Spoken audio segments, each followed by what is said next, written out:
안녕하세요, 청취자 여러분. 오늘 저희가 좀 깊이 파고들 자료들, 바로 테슬라 로보택시 사업 관련 최신 소식입니다. 네, 안녕하세요. 특히 그 텍사스랑 캘리포니아에서 면허를 어떻게 받고 있는지 그 현황을 좀 집중적으로 볼 텐데요.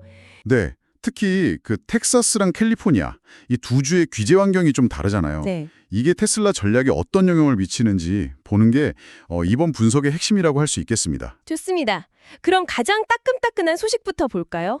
테슬라가 텍사스에서 TNC, 그러니까 트랜스포테이션 네트워크 컴퍼니 면허를 땄다는 2025년 8월 7일 소식이에요. 네, 맞아요. 이게 구체적으로 어떤 의미인가요? 바로 그냥 텍사스에서 우버 같은 서비스를 할 수 있다? 이런 건가요? 그렇다고 보시면 됩니다.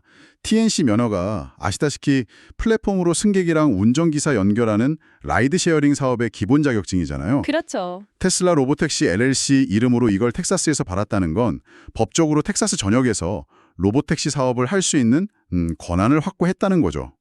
특히 2025년 9월 1일부터 시행될 텍사스 상원 법안 SB 2807 이게 중요한데요. 아, 법안이요? 네, 이게 자율주행차를 이용한 라이드 쉐어링도 기존 사람 운전기사 기반 서비스랑 비슷한 틀 안에서 운영될 수 있도록 길을 좀 터줬어요. 그렇군요. 그래서 아마 오스틴에서 첫 서비스를 시작할 가능성이 커 보입니다. 근데 왜 텍사스였을까요? 텍사스가 다른 주에 비해서 규제 장벽이 상대적으로 좀 낮아요. 그래서 테슬라 같은 새로운 사업자가 시장에 들어가기 좀 더 수월한 환경인 거죠. 아하, 근데요, 자료를 보면 면허를 받았다고 바로 운전석 비어있는 완전 자율주행 로보택시가 다니는 건 아닌 것 같던데요? 네, 정확히 보셨어요. 그게 핵심적인 구분점입니다. 뭔가 추가 조건이 필요한 거죠? 비상 대응 계획이라던가 센서 이중화 시스템 이런 거요? 맞습니다. 완전 무인, 그러니까 운전자가 아예 없는 로보택시를 운영하려면 말씀하신 그런 비상 대처 능력, 센서 보장나도 괜찮은 이중화 설계, 또 실제 안전 성능 데이터 제출 같은 더 까다로운 요건들을 충족해야 해요. 그래야 텍사스 교통당국, DMV에서 최종 승인을 받을 수 있습니다. 아, 왜냐면 사람이 없으니까요. 그렇죠. 비상시에 사람이 개입할 수 없으니 시스템 자체의 안전성을 훨씬 더 엄격하게 보는 거죠. 그렇군요. 하지만 당장 사람이 운전석에 타는 테슬라 차량으로는요. 네. 기존 TNC 규정, 보험 가입이나 운전자 신원 확인, 차량 등록 이런 것만 지키면 이 TNC 면허로 바로 라이드 쉐어링 운영이 가능합니다. 아하, 그러니까 완전 무인이랑 사람 운전자 탑승 사이에 아직 단계가 있는 거군요. 네, 그렇습니다. 자, 그럼 이제 캘리포니아 상황을 좀 볼까요?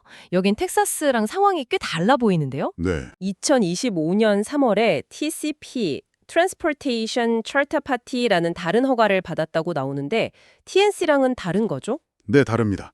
그 차이가 중요해요. 어떤 차이가 있나요? 왜 다른 걸 받았을까요? TCP 허가는 주로 사전에 예약된 승객, 예를 들면 회사 직원 통근 셔틀처럼 예약 기반으로 회사차를 운행하는 걸 허용해요. 아, 예약제. 네, 물론 나중엔 일반 승객 서비스로 확장할 계획은 있겠지만 우버처럼 실시간 앱 호출받아서 아무나 태우는 TNC랑은 성격이 좀 다르죠. 그렇군요. 더 중요한 건 자료에 따르면 테슬라는 캘리포니아에서는 아직 TNC 면허 자체를 신청 부차 안 했다는 거예요. 아, 진짜요? 왜죠? 캘리포니아에서 완전 자율주행 로보택시를 하려면 규제가 훨씬 복잡하거든요. 아, 차량 운행 자체에 대한 허가는 DMV, 그러니까 주 차량국에서 받아야 하고요. 승객 태우고 돈 받는 영업 허가는 CPUC, 공공유틸리티위원회의 별도 자율주행 승객 서비스 프로그램 승인을 또 받아야 해요. 와, 복잡하네요. 네, 근데 테슬라는 지금 이 두 가지 핵심 허가가 다 없는 상태입니다. 즉, 캘리포니아는 진입 장벽이 훨씬 높다고 볼 수 있는 거죠. 결국 이렇게 텍사스와 캘리포니아에서 다른 전략을 쓰는 걸 보면 테슬라의 큰 그림은 뭘까요? 네, 제공된 자료들을 종합해서 추론해보면요. 테슬라는 일단 규제가 좀 덜한 텍사스에서 먼저 시작하려는 것 같아요. 거기서 경험이랑 데이터를 쌓고 그 다음에 좀 더 어려운 시장인 캘리포니아, 2025년 말 목표로 잡고 있더라고요. 이런 식으로 확장하려는 단계적 접근으로 보입니다. 특히 눈에 띄는 건 회사 소유 차량을 쓴다는 점인데요. 아, 직접 차량을 다 운영한다고요? 네, 이걸 통해서 차량 관리, 충전, 요금 정책까지 운영 전반을 직접 다 통제하려는 의도가 보이는 거죠.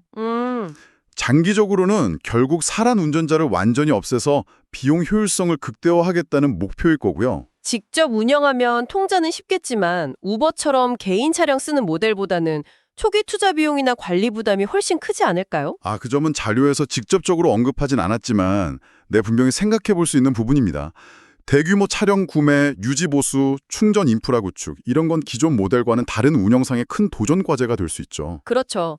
테슬라가 이걸 어떻게 효율적으로 관리할지가 성공의 중요 변수가 되겠네요. 맞습니다. 이런 움직임에 시장 반응은 어땠나요? 텍사스 면허 소식이 주가에도 영향을 좀 줬습니까? 네, 반응이 있었습니다. 자료 보니까 텍사스 TNC 면허 취득 소식 후에 테슬라 주가가 올랐어요. 오, 8월 8일 기준으로 329달러를 넘어섰는데 전날 종가가 한 322달러 선이었거든요. 이건 시장이 로보택시라는 새로운 성장 동력, 그리고 테슬라의 자율주행 기술 상용화 가능성에 대해 꽤 긍정적으로 기대하고 있다는 신호로 읽힙니다. 이번 면허 취득이 테슬라가 그리는 거대한 로보택시 네트워크 구축, 이걸 향한 구체적인 한 걸음으로 해석되는 분위기인 것 같아요. 자, 그럼 정리를 좀 해볼까요? 테슬라가 텍사스에서 TNC 면허를 따면서 로보택시 사업에 중요한 시동을 걸었다. 하지만 완전 자율주행까지는 아직 넘어야 할 규제의 산이 남아있다. 네, 그렇고요. 반면에 캘리포니아에서는 다른 종류의 허가로 좀 우회로를 찾는 중이고 TNC 면허는 아직 신청 전이라 더 복잡한 과제가 남아있는 상황이군요. 맞습니다. 그래서 마지막으로 청취자 여러분께 이런 질문을 한번 던져보고 싶어요. 네, 어떤 질문인가요? 테슬라처럼 회사가 직접 차량을 소유하고 완전 자율주행을 목표로 하는 이 로보택시 모델은 지금 우리가 아는 우버나 리프트처럼 개인 운전자와 그들의 차에 의존하는 모델과 비교했을 때요. 과연 라이드 쉐어링 서비스의 경제성이나 뭐랄까 여러분의 이용 경험을 근본적으로 어떻게 바꿀 수 있을까요? 그리고 또 수많은 차량을 회사가 직접 관리하는 데 따르는 그런 새로운 운영상의 어려움은 없을지 이 지점을 한번 생각해 보시면 앞으로 테슬라의 행보를 더 흥미롭게 지켜보실 수 있을 것 같습니다.